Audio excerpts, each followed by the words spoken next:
The following is a special presentation of Fox 13 News.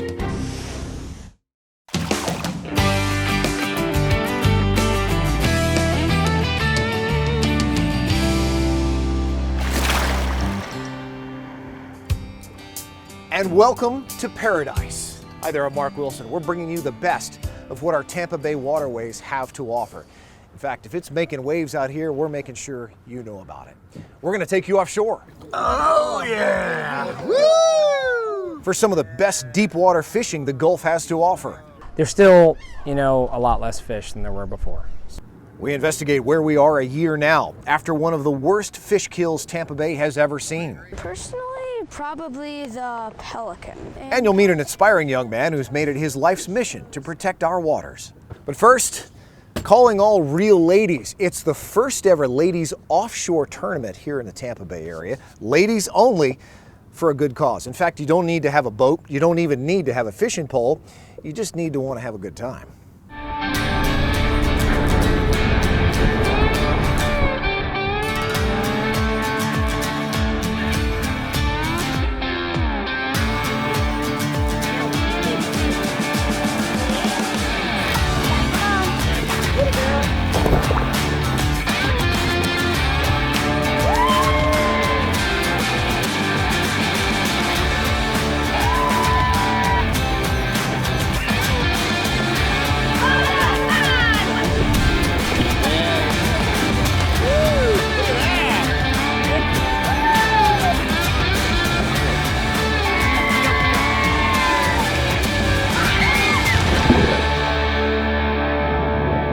So the tournament's coming up this year just in a few weeks, July 21st through the 23rd.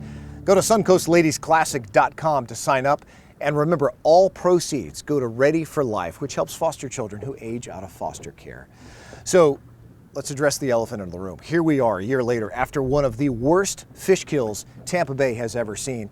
In fact, this area, this entire marine environment took a gut punch unlike any other.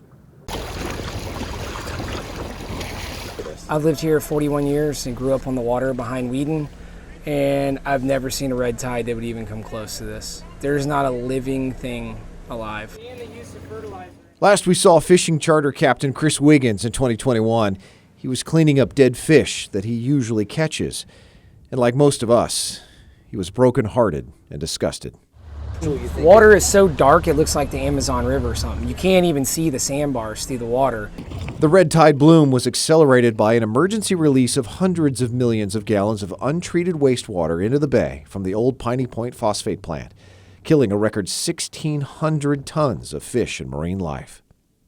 I think the bay is cleaner than it's been in a long time. The water just looks so much cleaner.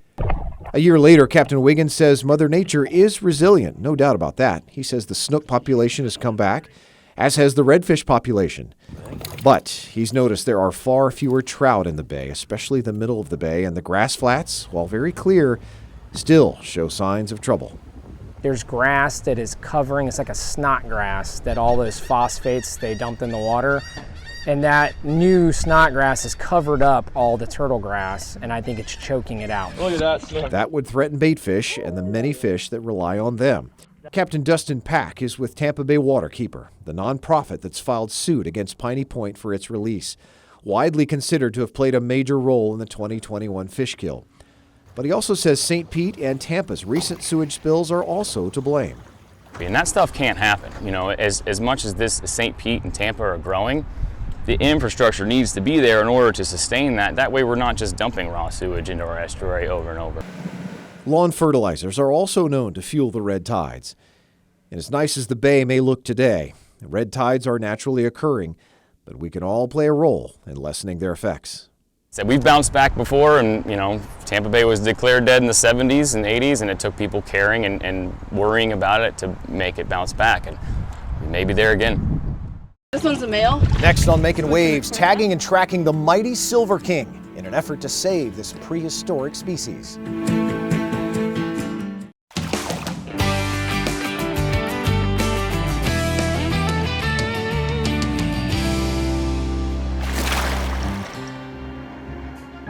Rooted in Florida's rich history is a traditional hunt. From Bay Area beaches to Boca Grande, the undisputed tarpon capital of the world. For more than 100 years, the hunt for the Silver King, which earns its name on every catch.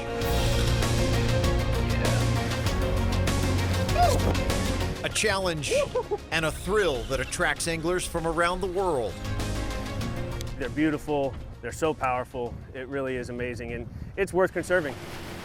That's why today's hunt is all about preserving this tradition. Anybody have one on? Charter fishermen like Captain David Hutcherson graciously share their catches 26. with Joellen Wilson and Lucas Griffin of the nonprofit Bonefish and Tarpon Trust.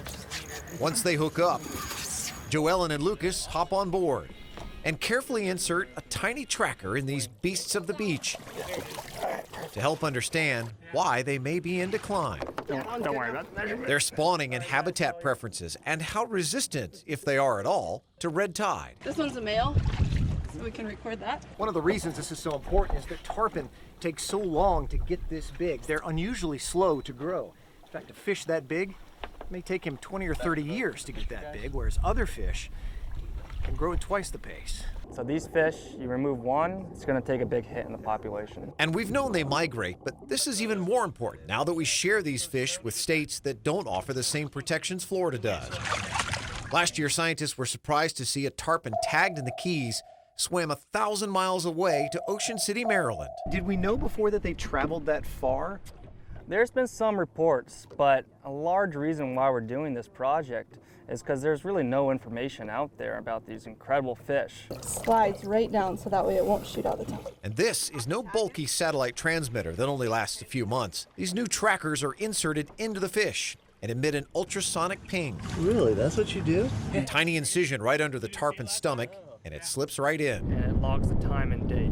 Then listening stations like this are placed all around the coast underwater, from Apalachicola Bay up to Maryland. Each of these dots, watch, represents an already tagged tarpon recording their every move as they swim by. So it's pretty cutting edge technology that's growing in our research world. And the Bonefish and Tarpon Trust collaborate with other researchers with the same devices, so they have access to data from 4,000 of these. And it's not just for tarpon. The whole fishery's tied into one another. They're now tracking snook and redfish in Tampa Bay as well. So we got to really start thinking more of a whole picture of management. The more we learn, It's all interconnected. the better, they say, we can protect them. So maybe now with this research, that will lead to some federal regulation, as right now there are none, because we've learned this is one fishery.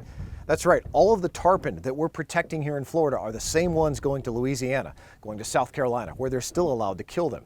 In North Carolina, though, last year, thankfully, they passed a law, so it's now catch and release only there, like it has been in Florida for years. Even then, we take it a step farther in Florida. Remember, if you catch a tarpon over 40 inches, keep it in the water.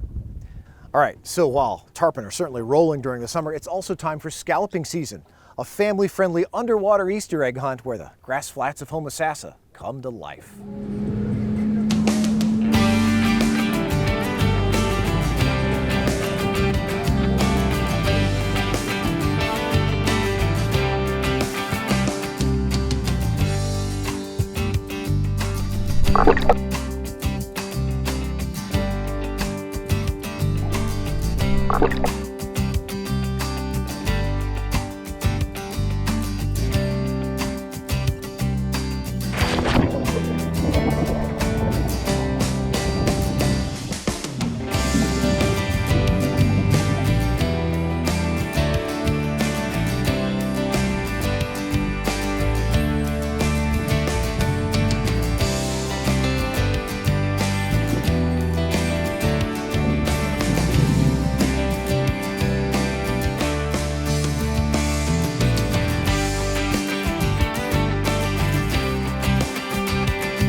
Season runs every year, July 1st through September 24th, and there are many guides willing to take you and your family out if you want to try it.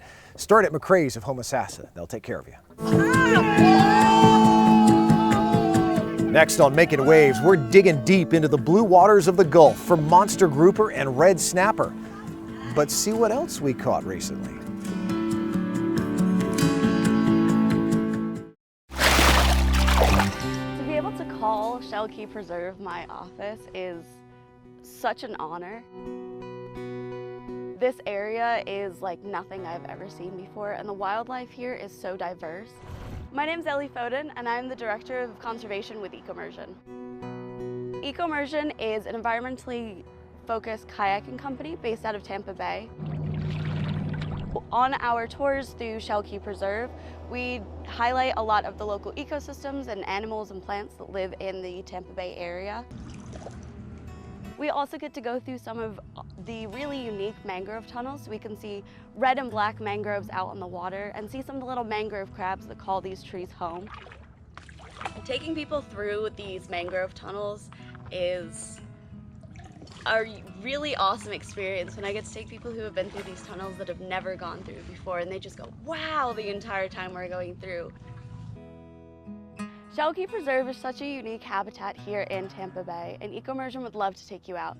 It's more than just a kayak trip, it's an environmental learning experience, and it's definitely something you'd never forget.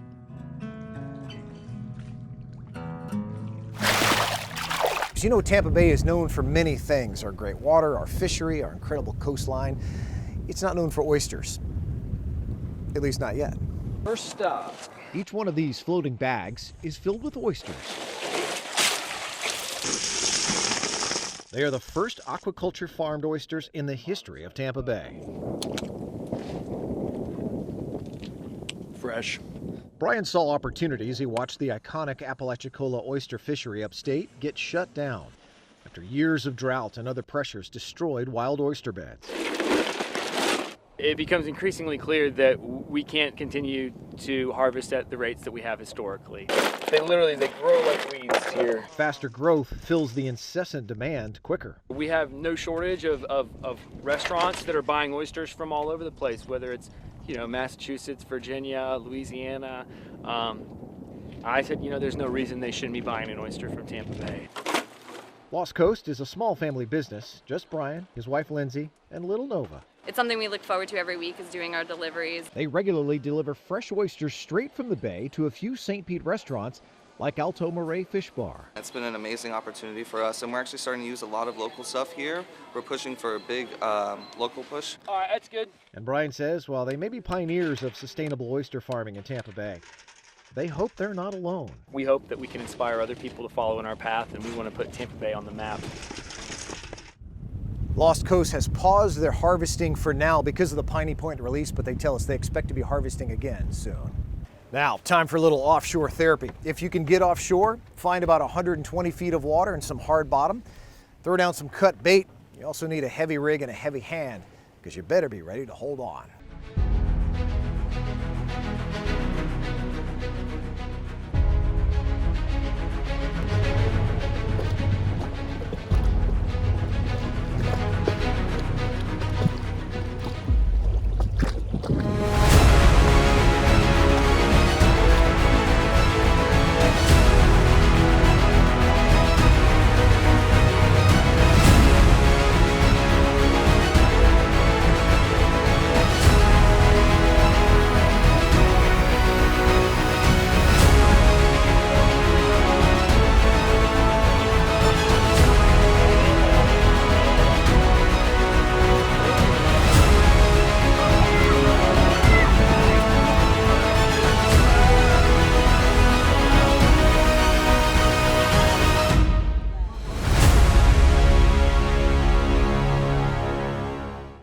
What an amazing day we had, about 50 miles offshore.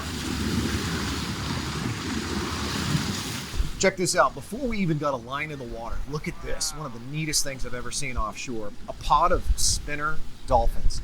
These are deep water dolphins. We don't see these close to shore at all. They're pretty amazing, and yeah, look at this. That's a rare spotted dolphin, and I love this. Watch him. He rolls over, just gives me a little wink, just to make sure we're not gonna harm him. We got a whole bunch of these American reds. They're gorgeous. This is one of my favorite fish ever. That's a scamp grouper. Look at this monster. Big old gag grouper. Do you know what else we caught? It's not the first time we've caught it. We're catching mylar balloons out here. We shouldn't be catching mylar balloons out here in the gorgeous Gulf of Mexico. If you're gonna celebrate, if you're gonna have a party, cut them up, destroy them. Do not release them into the air, because if you do, this is where they end up. Especially the turtles are at risk. The turtles think they're jellyfish, and it can kill the turtles. It can damage or even kill seabirds and other marine life. Make sure you cut them up. Do not release them. And we'll all appreciate it. Cheers. Jump off. Yeah, come on. Another water rescue means another reminder, make sure you have your life jackets on board at all times and that you file that float plan. Coming up next on Mak'n Waves. Thank you so much. A veteran ride with a special surprise.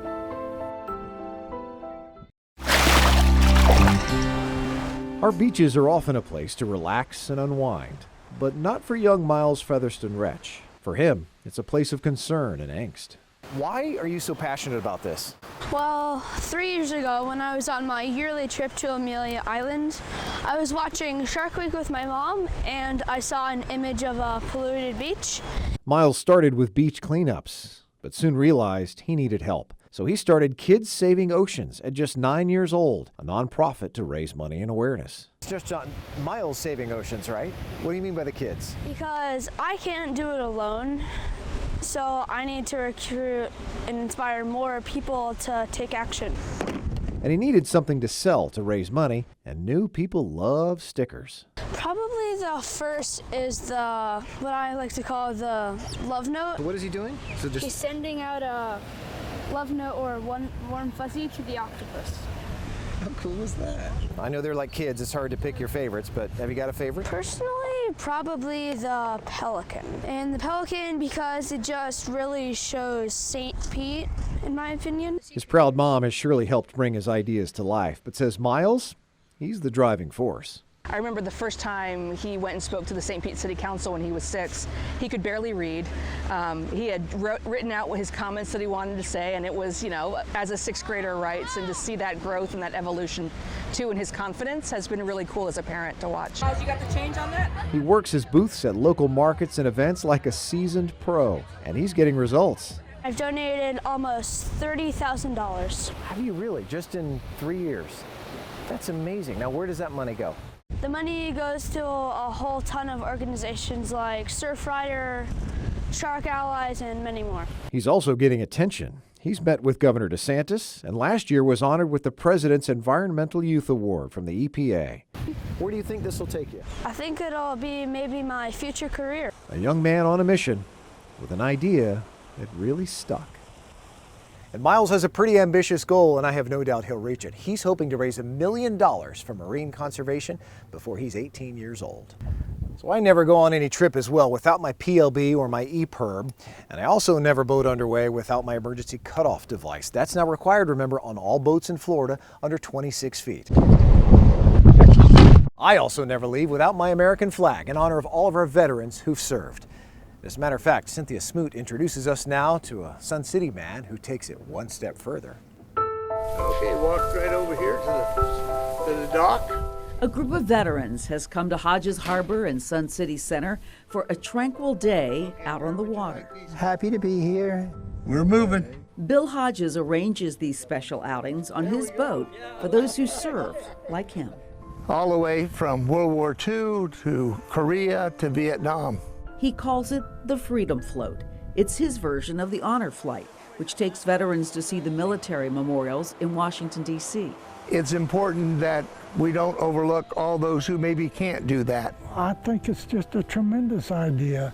One veteran's a little nervous. I don't like boats, but I decided I'll try it.